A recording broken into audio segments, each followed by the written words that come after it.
Okay, we're back. We have these two little dents. Put a little Bondo on here about an hour and a half ago.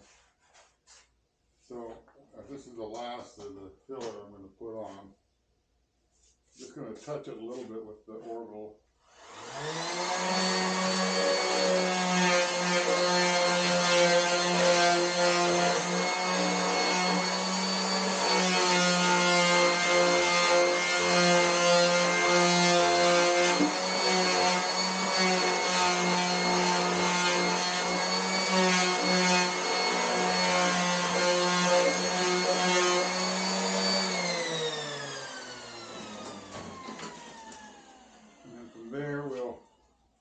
I've got some 400 wet paper on here. We'll do the wet thing here. I like a hard bottom sander. You just use sandpaper in your hand. Your hand will follow the contour, and you'll just re-sand out the dip. You'll have it back again. So. Block sanding with water, I feel, is the best. But your paper lasts way longer.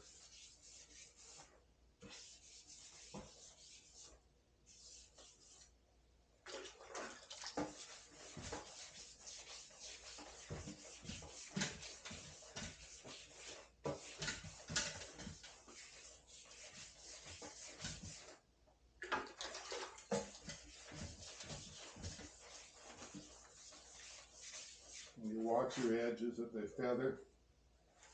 There's no ways to go yet.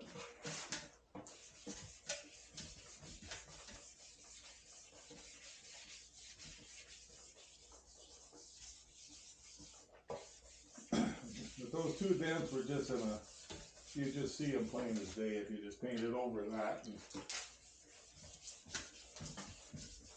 you wouldn't be happy, so I wouldn't be happy. Either would you if you were working on yours. Just take that little bit of extra time and do it one more time. Sometimes one more time leads to 3 or 4 more times. But it's just nice to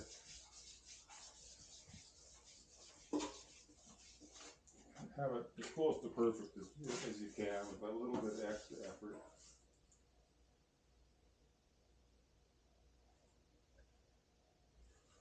Rule of thumb is if you can feel it, you'll see it.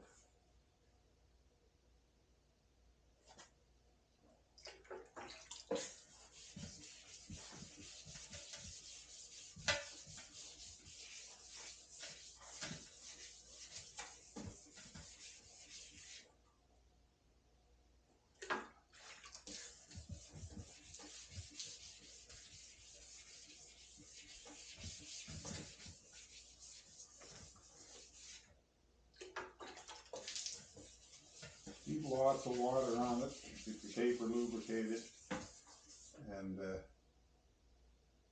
I can still feel that edge. You just be patient, and all of a sudden, it'll take shape, and you'll realize you're there. You're right where you're back. You're where you want to be.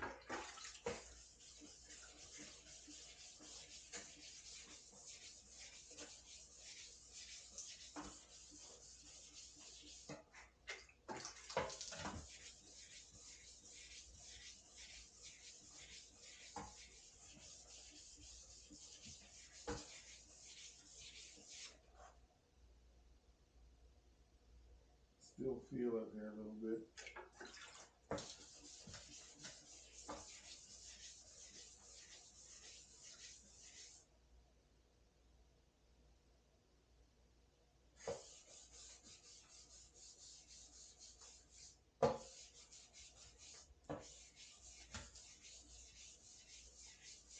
A little high point right there. A little bit of a, I don't know what that is.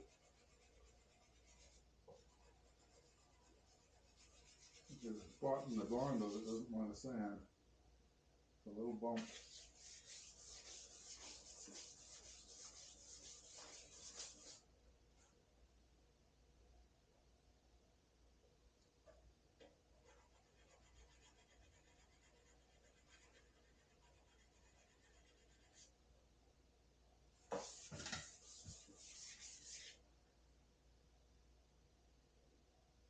I think we're there. A little bit more.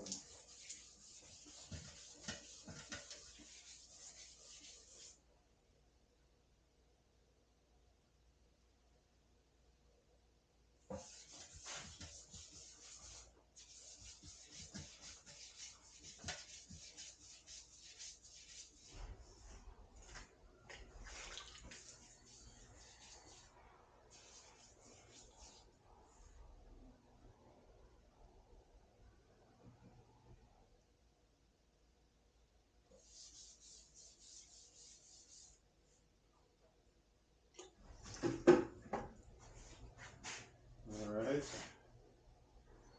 Now we'll take a rag and wire.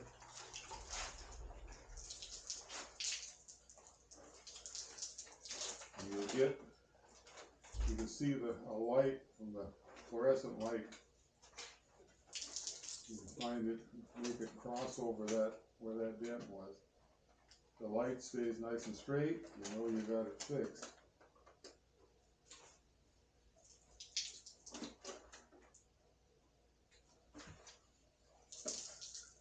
Oh yeah, nice straight lines of fluorescent light bulbs.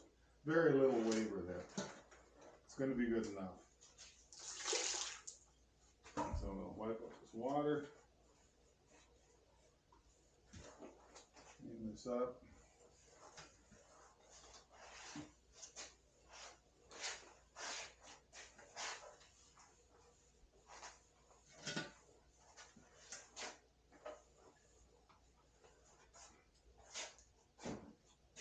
Take a little compressed air and dry that out.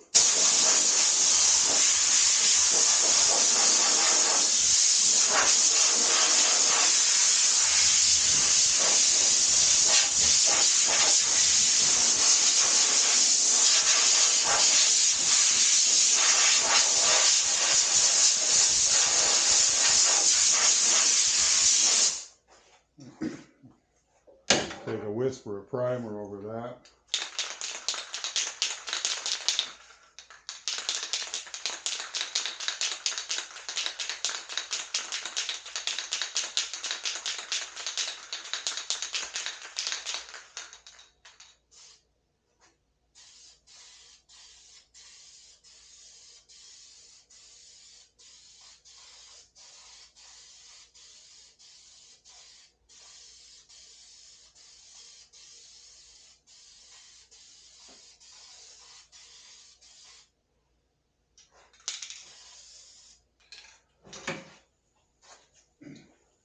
I like to take a little brake clean and just clean my nozzle out. Next time I want to paint, no problem. Now we'll let that dry, and then I'll go over the whole tank with some 600 paper, wet, dry it off really good, and we're ready for the base coat. Actually, I'm just going to spray it with some regular old black paint I've got around here somewhere. Here it is. I've had this laying around for some time. I'm going to use it up. Valspar Anti-Rust Armor. Maximum Rust Prevention Interior Exterior Oil-Based Enamel Gloss Black. So that's what we're going to put on it. It's going to be good enough for this whole bike. It'll look good.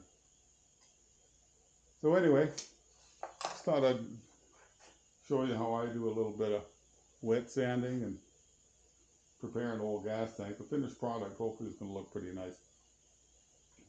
Like I say, once we get that wet sanded with some 600, it'll look pretty nice.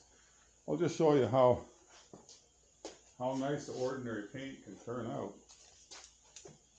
I just painted the back of this old headlight with some Rust-Oleum. Looks pretty nice.